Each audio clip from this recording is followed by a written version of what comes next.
அனைத்து மலையக மாணவர்களுக்கும் 6,000 ரூபாய் கொடுப்பனவு வழங்கப்பட வேண்டும். அதிகாலையில் 5 பேரை இலக்கு வைத்து துப்பாக்கி சூடு. பீகாரில் திருடப்பட்ட வலம்புரி சங்கு கிணற்றிலிருந்து மீட்பு. சீனாவில் பரவி வரும் வைரஸ் காய்ச்சல் சீன சுகாதாரத்துறை வெளியிட்ட தகவல்.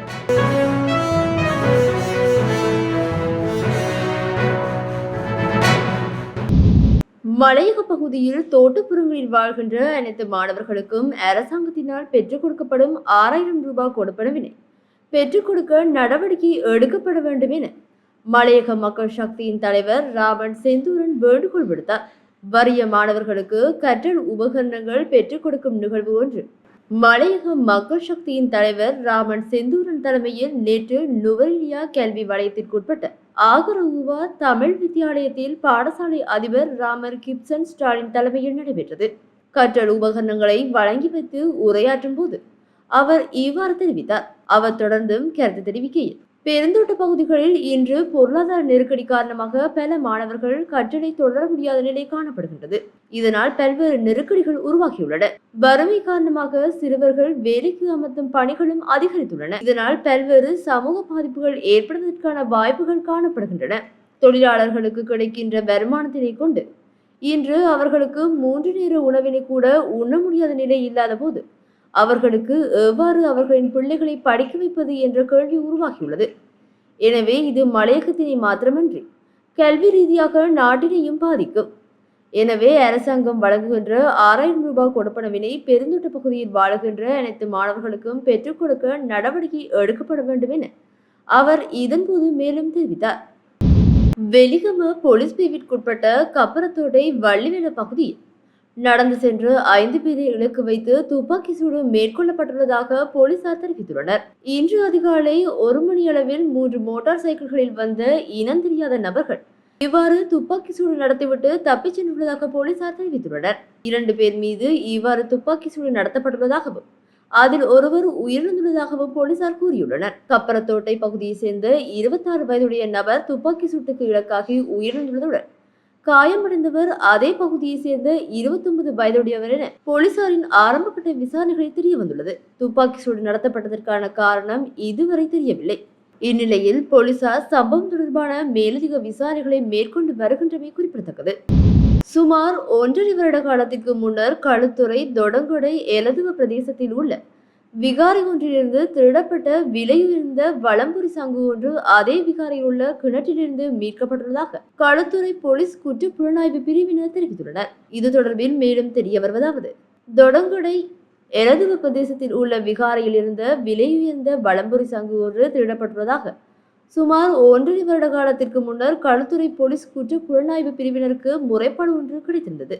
போலீஸ் விசாரணையில் வலம்புரி சங்கை திருடிச் சென்ற சந்தேக நபர் பிரதேசத்தை விட்டு தப்பிச் சென்று தலைமறைவாக இருப்பதாக தெரிய வந்துள்ளது.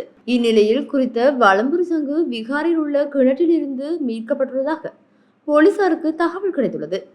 இதனை அடுத்து சம்பவ இடத்திற்கு விரைந்த போலீசார் வலம்புரி சங்கை சோதனையிட்டு பார்த்தபோது அதில் பொருத்தப்பட்டிருந்த மாணிக்க கற்கள் திருடப்பட்டிருப்பதனை அவதானித்துள்ளனர். சந்தேக நபர் வலம்புரி சங்கிலிருந்து மாணிக்க கற்களை மாத்திரம் கலற்றி எடுத்துவிட்டு வலம்புரி சங்கை கிணற்றில் வீசியிருக்கலாம் என போலீசார் சந்தேகிக்கின்றனர். தப்பிச் சென்ற சந்தேக நபரை கைது செய்வது தொடர்பில் களுத்துறை போலீஸ் குற்றப்புலனாய்வு பிரிவினர் விசாரணைகளை ஆரம்பித்துள்ளனர்.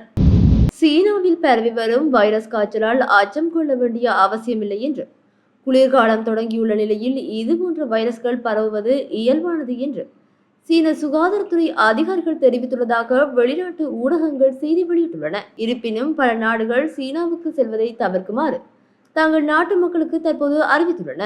இந்நிலையில் சீனாவுக்கு செல்லும் சீன நாட்டவர்கள் மற்றும் வெளிநாட்டவரின் ஆரோக்கியத்திற்கு உத்தரவாதம் அளிக்க முடியும் என்றும் சீனாவுக்கு பயணம் செய்வது ஆபத்தில்லை என்றும் சீன அரசு தெளிவுபடுத்தியுள்ளது. மனித மெட்டா நியூமோ வைரஸ் என்ற வைரஸ் சீனாவில் பரவி வருகின்றது. இதன் அறிகுறிகளாக இருமல், காய்ச்சல், மூக்கடைப்பு மற்றும் மூச்சு திணறல் போன்றன இருக்கும். இந்த நோய் முதலில் 2001 கண்டறியப்பட்டதுடன் இதை தடுக்க எந்த தடுப்பூசியும் உருவாக்கப்படவில்லை என்பதும் குறிப்பிடத்தக்கது. இஸ்ரேலிய தாக்குதல்களால் காசாவில் கடந்த 2 நாட்களில் சிறுவர்கள் உட்பட குறைந்தது 56 பேர் பலியானதாக மருத்துவமனை ஊழியர்கள் தெரிவித்துள்ளனர். இஸ்ரேல் ஹமாஸ் போரை முடிவுக்கு கொண்டு வருவதற்கான பேச்சுவார்த்தை கட்டாரில் மீண்டும் ஆரம்பிக்கப்படவிருந்த நிலையிலேயே இந்த தாக்குதல்கள் இடம்பெற்றுள்ளன. நுசைராத், ஜவைதா, மகாசி மற்றும் டெய்ர் அல் பலாக் உள்ளிட்ட மத்திய காசாவின் சில இடங்களிலேயே இந்த தாக்குதல்கள் இடம்பெற்றுள்ளன.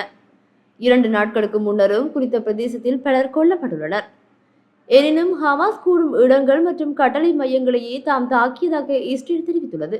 வான்வெளி கண்காணிப்பு போன்ற பொதுமக்கள் பாதிப்பை குறைக்க நடவடிக்கை எடுக்கப்பட்டதாகவும் இஸ்ரேல் ராணுவம் தெரிவித்துள்ளது. அத்துடன் மத்திய காசாவின் ஒரு பகுதியை விட்டு மக்கள் உடனடியாக வெளியேற வேண்டும் என்றும் அங்கிருந்து இஸ்ரேலை நோக்கி ஏவப்படும் தாக்குதல்களை தொடர்ந்தும் பதில் தாக்குதல்கள் நடத்தப்படும் என்றும் இஸ்ரேல் எச்சரித்துள்ளது.